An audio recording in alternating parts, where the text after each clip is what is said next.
My 2011 self would have a hard time comprehending who I am now. What are the biggest differences of how you are now versus how you were back in 2011? Beep. What is going on, everyone? Welcome to the Awkward Tea Party, the place where Max and I awkwardly fumble through anything we want to talk about. We talk about anything from pop culture to work to business. It's anything we want to talk about. And it's also a great opportunity for us to spend time with each other publicly. What are the biggest differences of how you are now versus how you were back in 2011? I was 20. I had just gone back to college and I believe I was still in nursing. It's like I was on and off college for a while for financial reasons and personal reasons, mostly financial reasons. I was doing nursing, but obviously I didn't want to do it. I saw it as a means to an end and I wasn't happy, man. I was depressed. And then things happened to me 2 or 3 years before that. And I wasn't in therapy yet. I didn't start opening up about it until 2 years after. 2012. 2012, I started opening people up about it. I was absolutely not happy. I was 20, but I was still drinking. I was smoking cigarettes, not weed, cigarettes. And I got sick a lot because I'm asthmatic, so I should not have been smoking cigarettes, period. That was also part of my hoe phase, my slut phase, but that was probably because I wasn't happy. And I knew getting into a relationship wasn't going to be the wisest thing for me because I was already not happy. I wasn't going to depend on a person to get me to be happy. That wasn't going to be it. So whatever, man, I'll just sleep around because it still feels good. But that's it. Just this shallow thing. And I was depressed. I was sick a lot. I was relapsing with my eating disorder a lot. Skinny though. Oh my God. That was terrible. That was terrible. It's a joke for everyone that's listening. And I didn't even realize I was having a bad time until I was thinking about it now. I thought I was just fucking around. I was turning 21. I'm young, whatever. No, I was fucking unhappy. Goddamn therapy works. Podcast sponsored by I wish. Not BetterHelp. BetterHelp better get the fuck out of this podcast. When did you ghost me? The year before. 2008. Oh shit, 2 years before that. Yeah. So yeah, I was also really sad about that. Oh shit. It wasn't that wasn't the biggest thing, but it was just the lingering sadness. Shit. It was just a lingering sadness. Okay, bro, whatever. 2021 me. It's in therapy, happier, obviously. It's always been a process of knowing what I'm about, knowing my worth, and knowing what I deserve, at least. Obviously I didn't go through nursing because if I were in nursing, I'd already be rolling in the dough and probably already be there by now. Yeah. Because through those years, backtracking a little bit, back in 2013, I decided I'm you know what, I just need to graduate. I just need to get out. And so I didn't want to do accounting because that's what I initially went for. So I took all these business classes plus accounting, and I was just I don't want to do accounting and I don't want to be in nursing. So I was what else can I do? And then I remembered helping a friend of mine who at the time I was dating, but not really. I remembered that he needed help for his marketing class. This is before I decided on marketing. It's he had an idea, but he didn't know how to go about it. I'm okay, then what's, and then I just started going off on trying to sell to you, blah, blah, blah. Why? Sell it to me. Yeah. Sell it. What compelled me to buy it? And he was I don't know. I'm how do you get to your final for your project without knowing? What did you learn? And I essentially did this kid's project for him without really realizing it. Then I was just wait, I like that. And then I was fuck it. I'll just take marketing and then finish. Because I needed to take marketing anyway to finish a business degree. So I was just fuck it. I'll take marketing. And I was to go to big boy college and actually you want to go to FITM? I wanted to go to FITM because it was fashion and marketing at the same time. That's why I wanted marketing, because there's still some creativity. It wasn't just all business. I mean, technically you need some sort of creativity, creative and critical thinking to run a business, or to work in any business, really, because you need to come up with solutions. Sometimes your solutions have to be super creative. Think outside the box sometimes. That's creativity. Yeah. But no, it's true. I agree. Okay, I'm 100%. You're right. You're right. So the million things we've had to come up with for clients. Well, yeah, that didn't come out of a textbook. Yeah. But yeah, anyway, it allowed for creativity, unlike freaking accounting. If I had to do creative accounting, that is illegal. That is called cooking the books. Really? Creative accounting. Not really. I mean, I wouldn't know. I was like, I don't know, because when I think of creativity, I don't know anything about accounting, but I would assume that there's a one certain way of doing things. Maybe somehow finding a way to make it different and faster. I don't know. That's what my creativity would come into. Yeah, for you, it's the process, like the creativity within the process, putting the creative process to do something else with the process. Like, I don't see like a creative outlet for that. And with marketing, at least, it goes hand in hand with like advertising. So like, I also watched Mad Men a lot. Oh my God, Mad Men. I liked them, but it was just so arrogant at the same time. Well, yeah. So I was like, I don't know if I want to be this kind of marketer. But yeah, it was just like the creative end of it appealed to me like a lot. That's why my project had to do something with fashion. Like it took that instance of me doing somebody's project for them to realize, oh shit, I like this. I'm actually doing something I like. Now, my current day job, I'm miserable. But I still tend to tell myself a lot that like, at least I'm still doing I still like what I'm doing. What do you think is the gap then in terms of like, of you truly liking it? If I had a better boss, probably. Like instead of like understanding process and deadlines and actually setting deadlines. Whatever the organization is going to be what it is. It's a nonprofit. I like the concept of it on paper, like I've told you, but you know what it is. Probably just this particular one is just probably like how it's being run, not just by like the people I directly report to. It's probably the people they directly report to, and so on and so forth. And like maybe change needs to happen top down, not down up. Such a long process. That's the only thing that I hate about. Really, that's what I really hate about my job. When I'm ranting to you about my job, it's always the people. It's never what the company does. It's never It's like middle management. It's middle management. It's never what the company does. It's the people that irk me. Like I can bring myself to get behind the philanthropy philosophy, whatever the fuck, because I get it. I totally get it.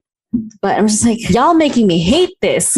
Yeah. So it doesn't matter how great a mission is. If the people working it suck, it's going to affect the people within the organization. Especially if I can't take the reins on it because I literally cannot. That's like above my pay grade. I'm not getting paid enough to take the reins on this. So yeah, I think like happier, just know my worth a little bit more. I'm actually doing something that I like. I'm not in nursing, and I'm not making nurse money, but at least I don't hate myself because I like the realization like dawned on me. I joke about it all the time, but like it dawned on me. The realization was I'd have to be nice to people to be a nurse. Yeah, and you have to deal with different types of people every day. I end up working a front desk job, but that's fair. But their lives are not in my hands. Oh yeah. That's the thing. Their lives are not in my hands. Like I won't get sued for being rude. Nurses don't get sued for being rude, but I was about to say like nurses get sued for being rude. Yeah, but I can't get sued for medical malpractice. Oh yeah. What do you think you're going to be like in 10 years then? Oh Lord, 40. Hot. Wrinkled. Hot. Old. Fatter probably. Oh my God. I don't know. Like I didn't see myself doing this 10 years ago. I thought I was going to be a nurse. It's crazy. I had myself convinced I was going to be a nurse. I had myself convinced that you were already married. Oh man. Jesus Christ. I had myself convinced you were already married. Yeah, it's crazy. I almost feel like whatever you predict, it's going to be it's opposite. Who knows? What about you? How I was back in 2011. I think how I was a little bit more arrogant and know-it-all. My insecurity was other people knowing more than me, I think. Regards to, I guess, my position. And I remember someone calling me out on that. Like, you don't know everything, dude. And then I'm like, yeah. I know. I know. I was still dancing with Fanbiz. I think that was our first year with competing at Hip Hop International. I think that was also when I won my second B-Boy championship for Alhambra. I wasn't planning on battling, but my friend needed a partner. I was like, fuck it, let's do it. And then you end up winning. Yeah. So it was my back-to-back champions. But yeah, then I think I was working with a company called, I don't even remember at this point. I forgot the name, but I do remember working on some stuff for Disney Channel. Oh my God, I worked on some stuff for Disney Channel. I didn't even know that. I'm barely remembering this. I don't even know that. It was for, I was in small animation studio, and ironically enough, we were also doing motion graphics work for Herbalife.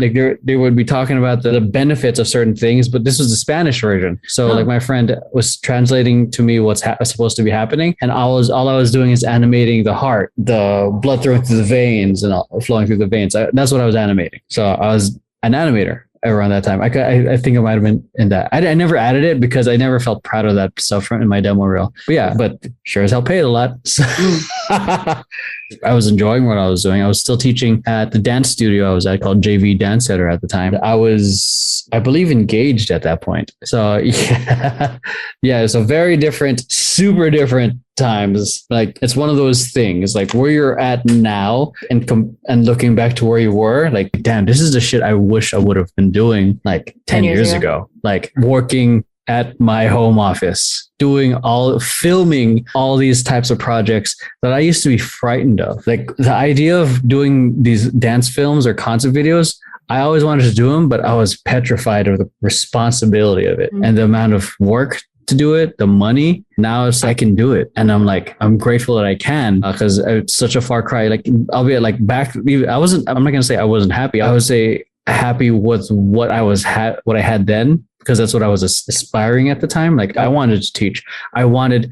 Boom, so your like, aspirations were just rooted in what you were already doing. Yeah, like it was just more of what was there, like to expand on it, make Fanbiz the equivalent of GRV or Koryo Cookies, who was there at the time. Who knows what would have happened if I just stayed down that path. I think the turning point was Jordan. Yeah. So that's where I realized, what kind of dad do I want to be? It didn't become a question of like, how much do I want to make? It's like, who do I want to be for this kid? I don't know how it is now, but I think it might still be the same for some parts of the industry. I could be wrong, but ours were just shit.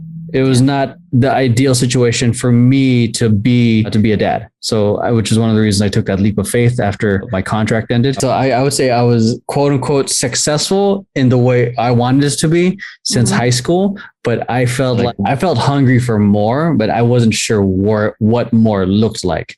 Because you were always like a go-getter. You like started college for everybody. Yeah, I got into college my second semester of high school. Yeah. So that's the thing. I was like determined to make money, career, all of that. And then once I got there, I was like, I was making. I don't know if I make more now, or my old animation job makes more now. I think I make more now. But yeah, like I wanted more, but I felt like what does that look like? What does that look like? I didn't know where to grow from there. And my friends were aspiring to go to Pixar and Disney and Blizzard, the big things, but like I wasn't aspiring to that. They were doing extra animation classes and like all this stuff. I was like, I think I was still trying to use my day job as my hobby to pay the main thing I was passionate about, which was the dance. And I was lucky to have a very good paying day job to support that. So you weren't aspiring to the Disney and the Pixar, because you were like, what you were doing at that point was already paying for you to dance. Yeah. Like I wanted more. I wanted to get more, but not have to take on more. Cause that more often with these job things, like the minute these things called jobs. Like the minute you get promoted, you take on more responsibility, more hours, and then more stress. One of the things I found, my looks are always changing. Like my 2011, you evolve like every week. I was gonna say like my nails change like every other week. Like yours is like almost like reflective of like your art and I like your mood, because like your exterior is your canvas in a sense. For me, like at least your inner artist. Wait. For me, like I change based off like what I think is a reflection of the chapter I am in my life. And what your partner thinks looks good on you. Yeah, that too. But like 10 years ago, I was clean shaven every day. I had short spiked hair, very different to now, and against tattoos, didn't want any ink on me at all. Against the idea of weed. Wait, did I start smoking at the time? Just kidding. Well, okay, you were against but I was heavily smoking. yes, Other than casual. Yeah, not that I'm saying that I do it every day now, but I'm like, it was since it was still illegal, and then I was like on that side, like it's not legal, you shouldn't be doing that. But like now, huge contrast. Like I like my hair short, long. Schlong. You like my schlong? My 2011 self would have a hard time comprehending who I am now. Like, why is your hair like this? Why do you have facial hair? Why do you smoke and think it's okay? Why do you have a tattoo? Like the idea of having your own business. Like, how does that even, how? And because my thing back then was like, the job is like the way to get money. Like, how do you have a child and not be married? That too. To the mother of your child. Yeah, that too. I was attached to the traditional sense of being a family. And that took me a very long time to let go, because I don't know if I've shared this part of the story of why I did that. I was attached to that is because I think 6th grade, I saw my view of my family, traditional family, fall apart. I was in the say, like my mom brought me into our room, me, my brother and my sister. And then my dad asked my mom, do you still love me? And my mom said no. And then I straight up bawled because the first thing that came to my mind was divorce. Family is no longer a family. And in my head, that I think traumatized me in the sense of like, if I was going to have a family, we're going to be together. Because after that, my dad was gone for a while. My mom actually didn't want him around. So I was attached to that. I wanted to try to make sure that me, Steph, you wanted to prevent that. Yeah. But the thing is different. It didn't work out. It wasn't going to work in your family. Like it's going to work with your new family. Yeah. I was determined to make it work. So I was like, no matter what, I was trying everything we can to like try to make it work. It just didn't. Because, and for me, it was like when we were first ending it, like I felt like a failure. Like, even though my therapist says, no, you're not a failure. It just doesn't work out sometimes. And that was a huge hump for me to try to get over, because it's like I felt like worse than my dad, because you didn't even get to get married. It didn't even get to get married. I didn't even get to see my kid like be in the same household for at least until 6th grade. I felt like I failed before the whole family thing really took off. So that was the letting go of that part of traditional family. And I think there was a lot of part where I had to like redefine what family meant, and I had to redefine and I had to lean in on even more on what kind of dad I wanted to be. Like, if we couldn't be like the traditional family, at least we can be the best kind of family he can have in every sense we can give it. So like for me, it was like a relentless commitment to be the best dad I can be. So when did it click for you though? Because when did it click for you that the three of you, Steph and Jordan, are still a family without you and Steph being together / married? Oh, that's a good question. Because like it had to click somehow that just because it's not that type of family doesn't mean you're not a family. I think it clicked when I just seeing the happiness with Jordan when we were all together. Because when Steph and I argued, it was just bad. And we've only argued in front of Jordan once. And I just don't want to do that again, because it immediately became of like the kids, like, stop arguing, stop fighting. Mm-hmm. And the kid thinks it's his fault. He's trying to appease everyone, but then he just doesn't understand like that adults are just have two different viewpoints and they're just butting heads. Mm-hmm. But he was just trying, like, he was the sweetest kid. Like, Dad, are you thirsty? I'm going to go get you water. Sweet ass little kid, man. I feel like if we were in the same household or we were still together, like there was mistakes on my end, and there's like a lot of bitterness we held, and it can easily brought up. Yeah. So then that could have been, and I feel like that would have affected Jordan's upbringing and him being the person that both she and I see him that could be. And I think in this position, at least in my perspective, I think we have better leverage in a sense, because now we can, he gets to see both of us pursue what we want as individuals, career-wise. We get to be examples. And 2, he gets to see like best sides of both mom and dad. And when we talked it out, like how it would still work, it wasn't easy though. Yeah. It was definitely one hell of a transition. And it went from thinking from the 6th grade all the way to adulthood that a family is only a family if there's a married couple and children involved. Yeah. Like emphasis on the married. Yeah. So that was like letting that paradigm break and making space for it. It was definitely a huge shift. And we were together for 7 years. So if people thought that we were heading towards that route, but it didn't work out. And then I thought you guys were. I was ready to give up. I was like, he's married. So it's crazy how life works out. There does get a point where I'd say my dad tank gets empty, where I just want to be a dad and just hang out. It's one of the things I'm trying to focus more on, like the 2021 version of me. It's literally on my goals. At least once a month, I have to hang out with someone. I have to do that. But just to hang out with someone to maintain connections, because part of getting booked and jobs is networking. Well, I'm not trying to hire you for anything. So, but this is one of those things that you don't know until you're old. Fuck, man, I sound like my mom. God damn it. Damn, there it is. Hi, Tita.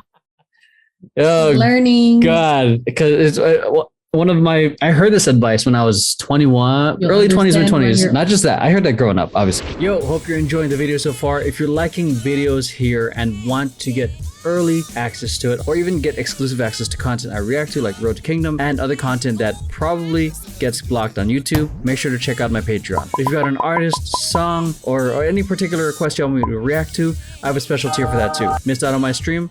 It'll be up there as well. So if you want early and exclusive content around this channel or opportunity for requests, make sure to check out the Patreon. See you guys there. The advice I got was, don't try to be 30 before you're 30. That's 10. Now that I get it, I'm 34. That's a whole lifetime of experiences, depth, knowledge, everything that a 20-year-old kid just doesn't get yet. Okay, so I used to make jokes, especially when I was turning, when I was around 22. I would joke around with my friends. I'm like, bro, I'm literally 30. Just because not because of the maturity thing, but because of the what I like to do kind of thing. Because the thing is, before I was 21, I was already drinking or smoking or whatever. So as soon as I turned 21, that shit got old really quick. And also in my friend circle, at college, I'm the oldest bitch in the cut. So people were turning 21 left and right that I knew about. So we had to do this. We had to do all these things. They want to do all these fun things. And I'm just I already did that for me before. Yeah. And then I did that for me when I turned 21. I did that for other people before I was 21, for them when they turned 21. Obviously, I wasn't going out to the bars with them because I can't get in, but just parties and all that other shit. I was doing all this for them. So now I'm tired. I don't want to do it anymore. Every now and then I probably went out because I did have the 22-year-old energy, but I did not have, I had the 30-year-old mindset that ugh, bitch, I'm done. I don't want to be here. But also it was, and I felt like a dick because I was essentially telling all my friends that were turning 21 or weren't 21 yet that tough titties, you're too young. When I was young, my friends were trying to include me, and I felt like my older friends were trying to include me, and I feel like a fucking dick because there were times that people that I did not want to hang out with just because they are so fucking young. They were 20, but they were acting like they were still 15. They were like that, and they had a reason for it, whatever. I shouldn't have been that big of a dick to them, but I was just 23-year-old me was just yeah, let's all hang out this weekend. They were yeah, what do you want to do? Go to a bar, knowing that there's going to be a chunk of people getting left out, and I did not give a shit. They were just can we hang out before you go to the bar so we can actually all hang out? I was no, I mean, you guys can hang out. I'll meet you at the bar. Oh man. It was clear. It was it was almost very clear that I did not want to be around them. But most of the time, still looking back at it, I feel I still dodged a bullet with them because they were draining. They drained. But this is why I wanted to avoid them. They drained my social battery so fucking much. Are you even my friend, or are you just an energy vampire? How are they draining? It was just a lot. There was so much shit going on, and I get it. They're 20. I shouldn't be calling them narcissistic, but there was a lot of narcissism going on. It was a lot of what about me? What about me? What about me? I could be let's say I could be talking to a friend of mine. We could just be talking about music, specifically indie music. And then somebody walks in, what are you guys talking about? Oh, just music. Oh, so I like this band. It's and it has nothing to do with what we're actually talking about. So now the conversation turns into their monologue. And I hate that. They're nice enough as a person, but they don't realize that because they're so young. And again, they were 20 acting like a 15-year-old for some reason. So they drained my social battery so much. And I was just all right. Next time I want to hang out with people, you are not invited. And lucky for me, you are too young to go to a bar. Yeah. Being a 30-year-old mindset, is different from 20. The hugest sign that I'm old is when I think something new and that's cool to the younger generation is stupid. It's not. Yeah. Chuggy. Yeah. So I don't want to say I always want to be in the know. I always would love to be curious and as to like, why is it cool? Why I want and to like, be in it's the also know. like in business, like why is this working now when it wouldn't have worked 10 years ago? Yeah. And I didn't want to just be some like, how is one app dictating how artists promote their music now? Yeah. And at one point, us millennials, we were being judged by boomers as well. No one cares about Gen Xers. Yeah, like no one cares what you're writing on Facebook or on Twitter. And look where we are now. And now the boomers are writing their feelings on Facebook in all caps. Yeah. At one point, we got that butt end of like, your generation's stupid. And so I feel like it's dumb for millennials, like now that a lot of us are older, to be judging the upcoming generation because we also got that. We also got I never called felt stupid. the need to judge Gen Z with like y'all dumb, because what we need to realize is these kids grew up with the technologies. Like we had to learn some of these. Yeah. They were born literally knowing how to use an iPad. Yeah. So like literally a 4-year-old could coach their grandmother on how to upload a picture to Facebook. Like I'll make fun of them when they actually do stupid shit, but it's not like the youth is wasted on you. Like I fear for the future. I'm like, nah, these kids are fucking smart. They know what to do with technology. And if there's new technology that you hand to them, they just know what to do with it. Yeah. And they're very vocal with what they believe in. Yeah. And then like with especially with like all these like social justice movements and like civil rights movements, like they're the ones with the youth. They are the ones with the energy, the vigor, the access. They're still being educated. They're educating themselves and they're like active about it. They're taking up like whatever. I was like saying before, I think I said it like obviously last year when we were discussing what was going on last summer. And I think I said something about like if I were actually there, I would be like freaking ready with like drawstring backpacks full of water, milk for tear gas or pepper spray. There would be like wet wipes. Like I would pack y'all a lunch. I'd be like, happy protest, go for it. Yeah. Or like burner phones on there too. Let's go. Yeah. And it's interesting because like people are quick to acknowledge the dumb things, but they don't acknowledge also like their potential, what they could be. Like honestly, I'm very optimistic in the upcoming generation of everyone. What's after Gen Z again?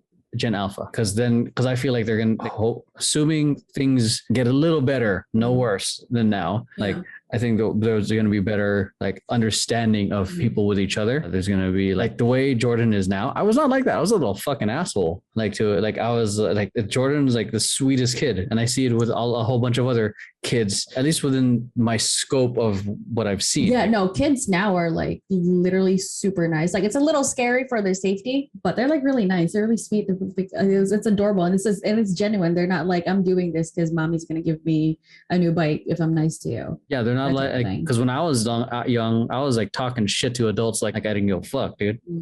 I remember, what was it? This was 2017, I think. I was crying. And you know why? I was like on the phone with you crying. And I think he saw me. It's like, why is Maxine sad? I'm like, oh, I was like, she's just sad. When I give her a hug, and I don't think you were expecting it. He grabs the phone and tries to hug the phone. Oh, yeah, he tries to hug the phone. I was just like, cried even harder. Yeah. Oh, God. Yeah. I'm hoping that continues through adolescence. Because some people, once adolescence hits, sometimes kids just change. Yeah. Or whatever he goes through, I hope he remembers. Like that. Steph and I have like the ability. Oh, I'm sure we will, but we'll do our best to guide him through that. Because I know that's going to be a tricky time for him finding his own self-worth and all that stuff. And it's so trivial, like thinking about it as an adult, but when you're going through it, oh my God, it's like it sucks. It's like, and that's the thing. I think that's the thing with adults. We downplay this shit. We downplay this shit even though we actually knew it sucked.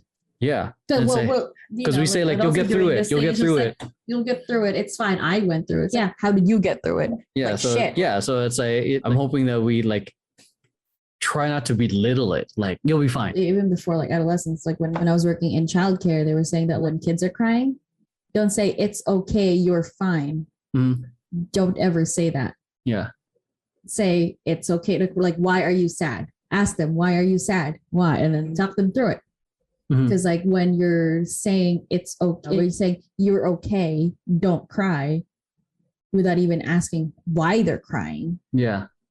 then you literally just showed you don't fucking care.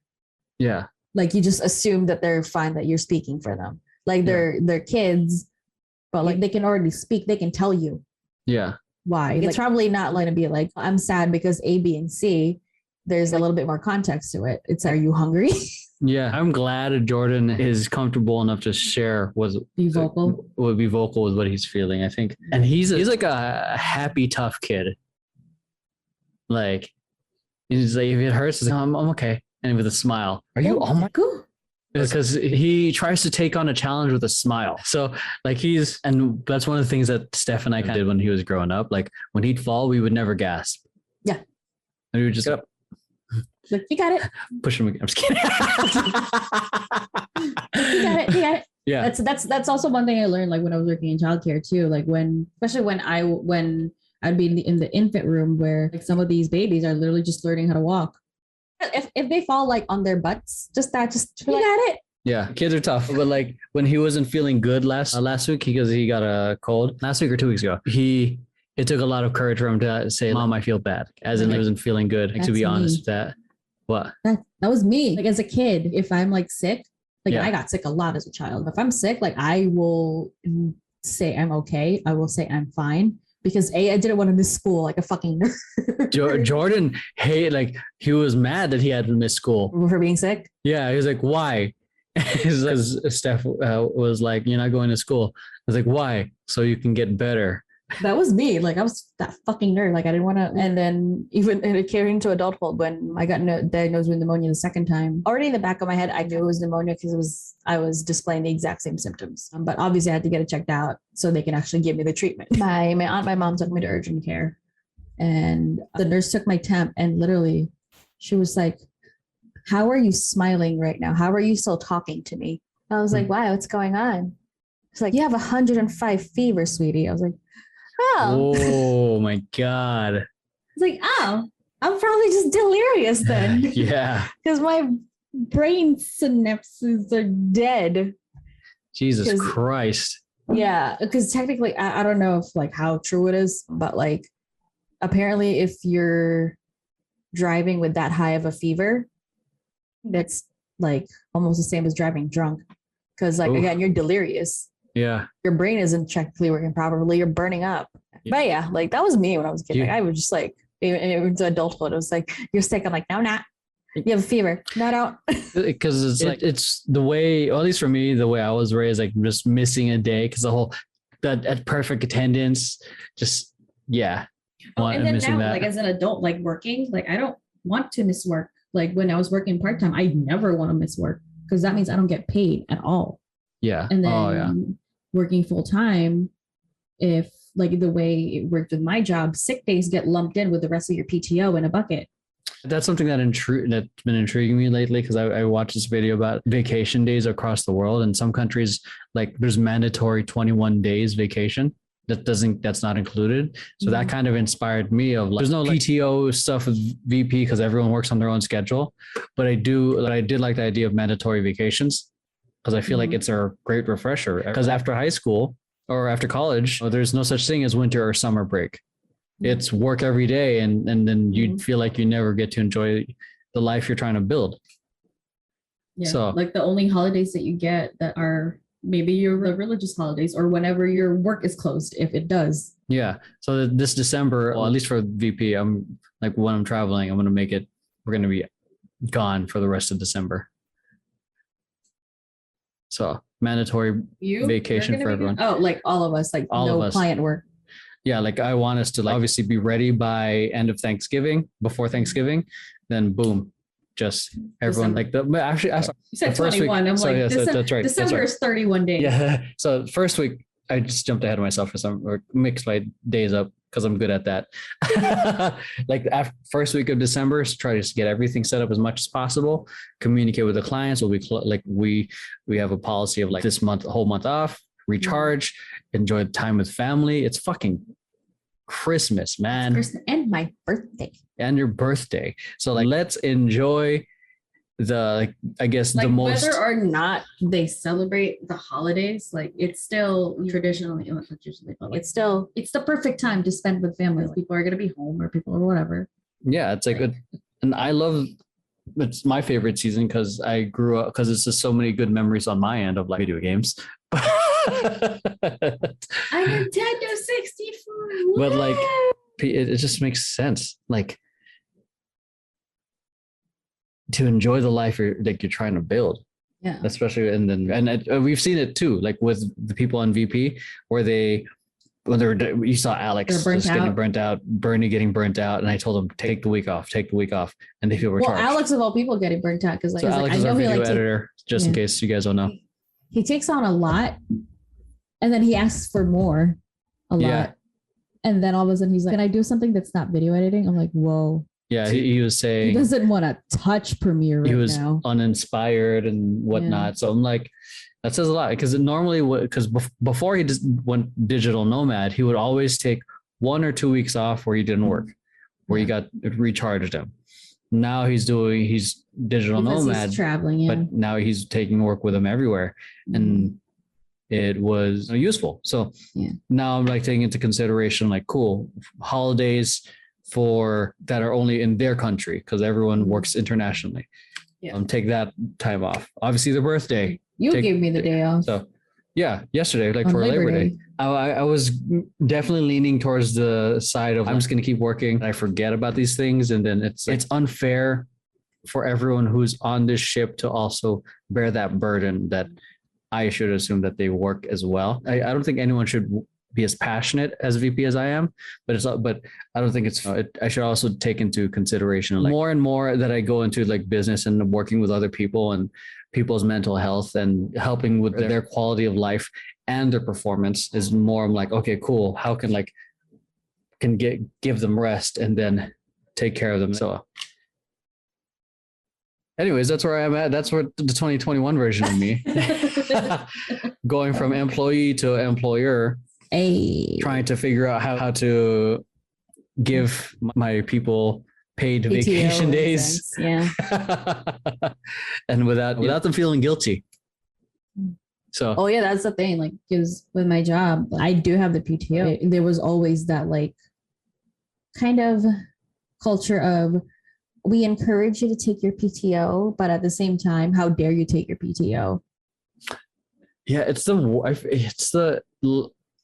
Because then they make you feel bad about it. Then, especially when we were working on site and I was working technically 2 jobs within that job. Yeah. And they would be like, it's great that you're taking your PTO, blah, blah, blah. And then I come back. They're like, this is what happened when you were gone.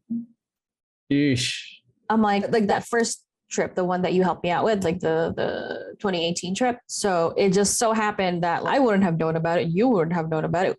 Especially because you were the one that booked the tickets.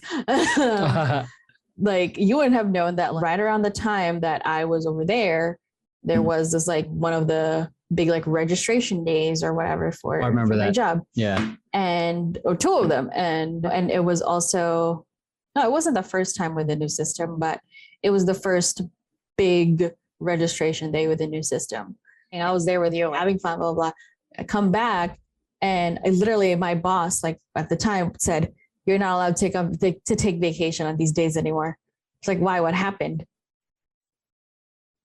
And she was like, the person that was covering for you is that person.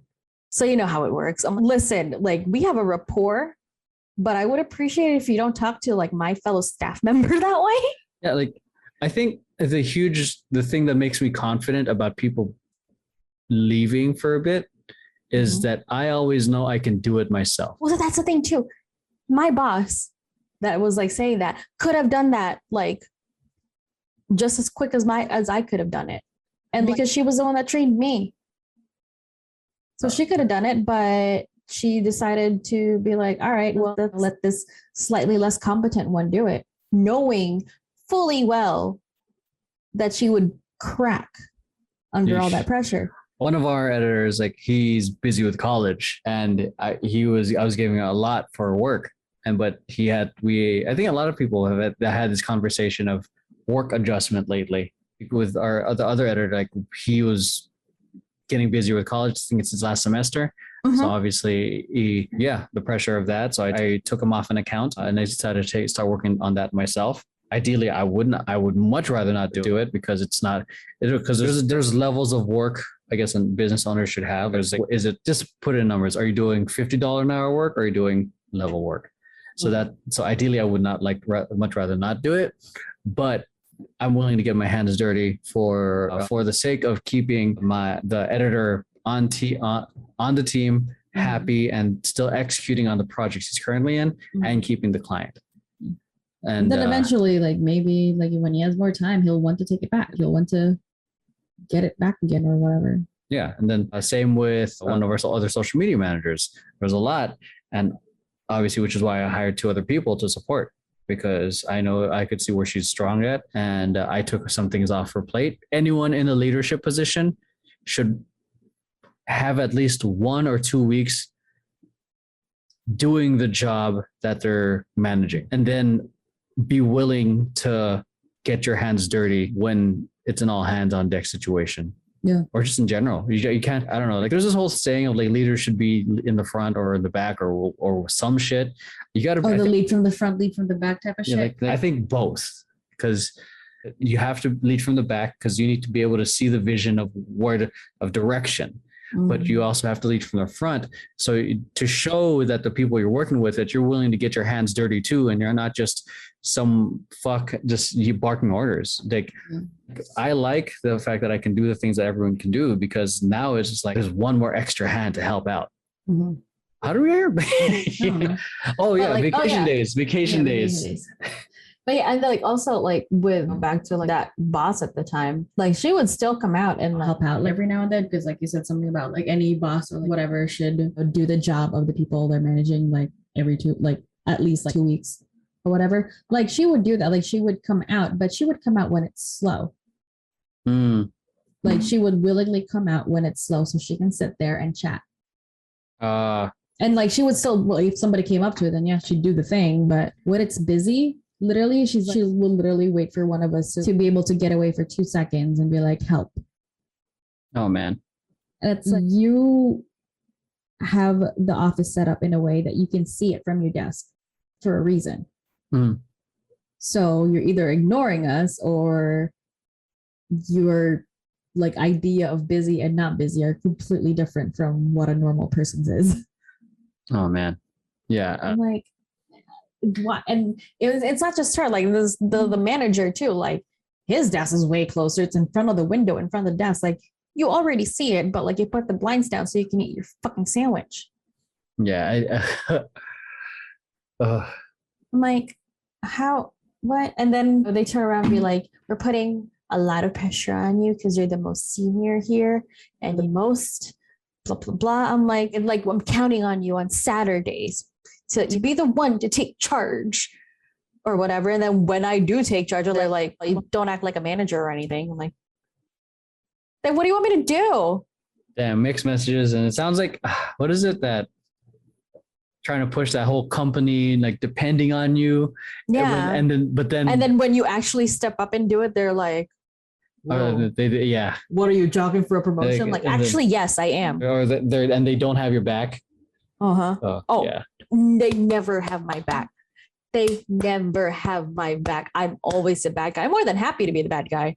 Bringing that, like not being an asshole, like out of like maliciousness, like it's out of necessity sometimes. Out of necessity. Because if I was like, I don't know which part of the podcast we're in now, but if we just took a sitting down from that one client and who wanted us to do everything, I would have been like, yeah, we can do that. Do everything outside of the agreed scope of work and do a much more. He pays for fucking pennies compared to what our other big clients are doing. Yeah. So I'm like, no, like sometimes you got to be stern in a sense to the where some people, you gotta put your foot down. And some people interpret it as that you're an asshole. When you set your boundaries, people are gonna interpret you as that. And that part is where people aren't willing to be comfortable with. Yeah. Because they like, I don't want to be an asshole. It's like, how dare you set boundaries? Well, then how long are you going to be willing to be a friggin' doormat to other people? Exactly. And some people are just straight up like end up being doormats because they want to make everyone happy. Being a doormat does not equal being nice. Yeah. Because then you're not being nice to yourself anymore. You got to be nice to yourself first. Be nice to yourself first. And then you'll have the capacity to be nice to other people when they deserve it. Mm-hmm. That's why, like, when I like have this general thing where I say, I hate people. Mm. I do. I don't like people until they deserve to be liked by me. Like, that sounds like cystic or whatever, but like, in a sense, like, I'm only going to be nice to people. It's a filter.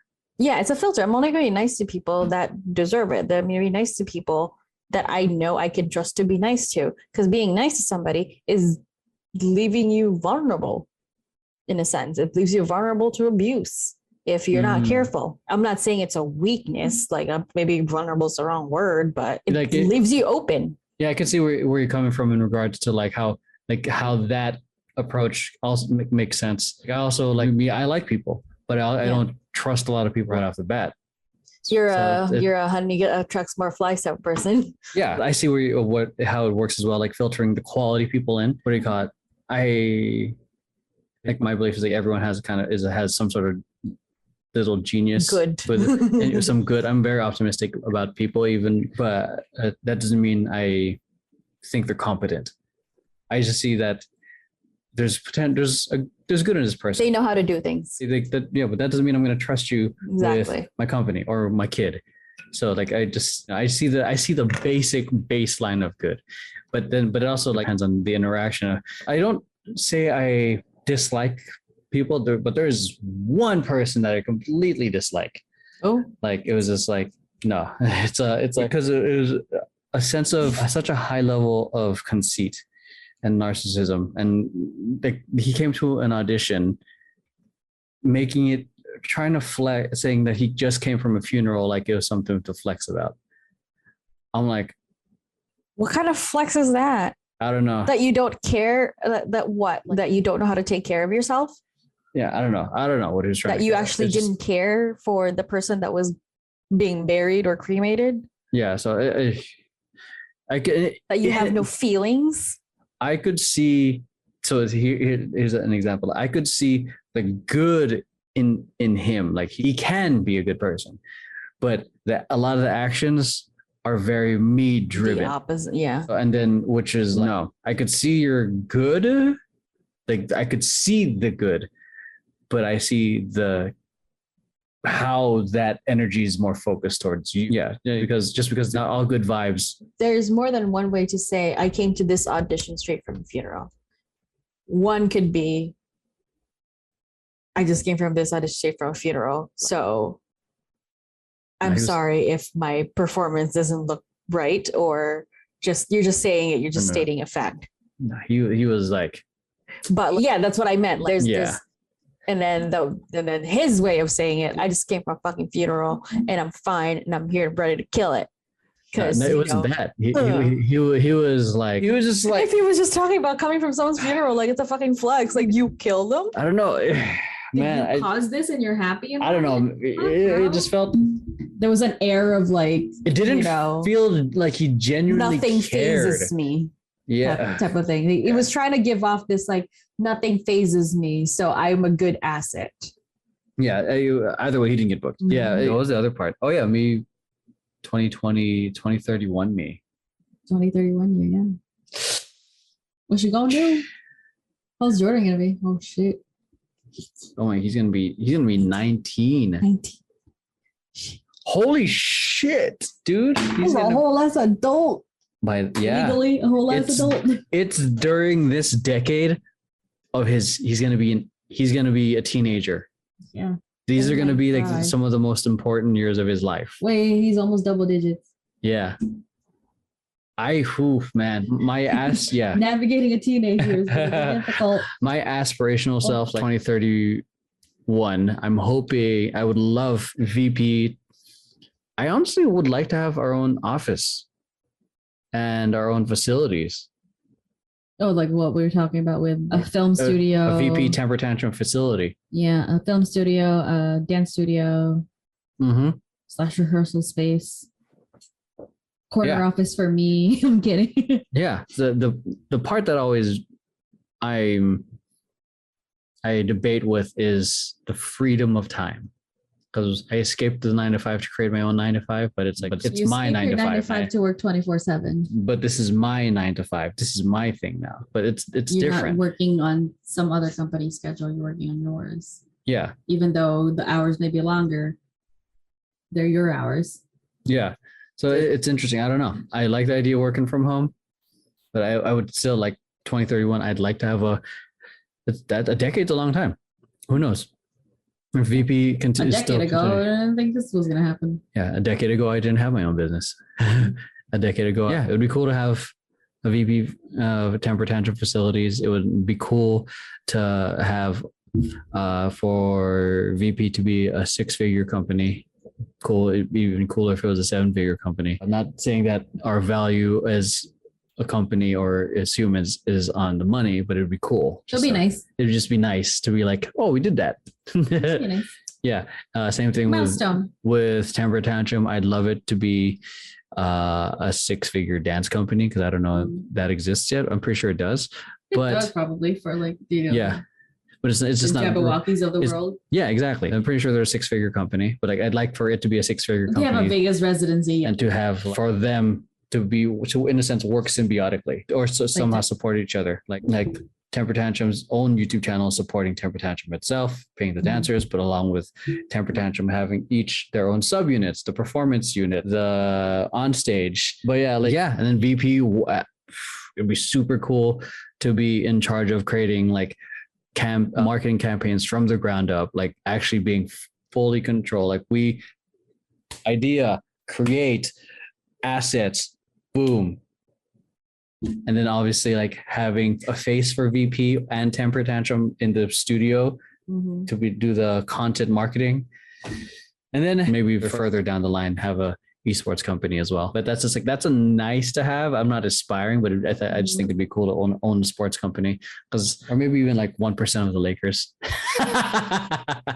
It's a possibility to be in Arizona, but maybe on the way back or transitioning back to LA. Now that Jordan's an adult. Yeah. What else? Obviously, you and I living together, obviously. I'd hope to still be dancing for as long as my body can let me. Are you gonna Madonna and keep dancing till you're like 85? I don't know how old Madonna is. Like, I'd like to still dance, and still perform as long as my body can let me, because it'd be good testimony for no more 12-hour rehearsals. I would pick and choose, but like, because that's the whole point. That would be the point of the subunits, like that we don't have to do everything. You're not tiring out the whole company. Yeah, but at the same time, everyone's getting booked for something all the time. Yeah, so it's not just like Temper Tantrum is already booked for this one gig. Yeah, you can't do this other gig anymore. No, because now you have more chances of getting revenue for the company. Yeah, and everybody gets more chances to get paid. Yeah. Which is one of the reasons I admire Jabberwockies, because since they're a faceless group, doesn't matter who they're switch booking. Out. Yep. Yeah. They just they all trained the same way to dance the exact same way. Yeah, and then everyone has their own specialty tricks. Some people can do breaking, some people do some prumping. So, but it just wouldn't matter. You just need to be able to have the skills. Yeah, which is why that friggin' models, that idea is genius. That was, I don't know if that was what they had in mind, that the master was just a gimmick, but fucking it worked out in the long run. Yeah. Yeah. But for a lineup during Vegas every night, probably not the same lineup every night. Yeah. For us, I'd like to have a variety cast of characters as like to be an actual melting pot of like body types, ethnicities, because I feel like it would just cover more demographics in terms of marketing. And then especially now combine that with VP, if we're trying to market a certain product, we got the talent. And who knows, VP and Temper Tantrum might end up like being some sort of talent agency as well, somehow. Vision Tantrum. So Temper Paradox. Temper Paradox. But yeah, who knows? Anything. Those of you guys listening, don't underestimate what you can do in a decade. Yeah. And what you can and cannot do in a decade. Yeah. Don't overestimate what you can do in a year. Yeah. Shit, it's already going to be 2022, man. You look at COVID-19, man. A body count. Jesus Christ. Ugh. And then, this time around in 2020, like vaccines were a hope where we were just like, I hope you're done. Yeah. The idea of it just felt distant. It just felt like there was no other choice right now. All right. So that is it, everyone. Hope you guys enjoyed this very long stream of Awkward Tea Party. We had a lot to say today. I was trying to rhyme. And those of you guys listening on the podcast, whether on YouTube or on whatever you're listening to, hope you guys enjoyed. If you liked it, make sure you hit like, subscribe, share this with friends who you think might enjoy it. Thank you everyone on Twitch who came in and out and joined the conversation for a bit, or at least listened and lurked. And for those of you guys listening to this in the future, we appreciate you listening. Other than that, I hope you have an amazing day, night, week, year. Stay safe. And decade. And we will see you guys in the next episode of Awkward Tea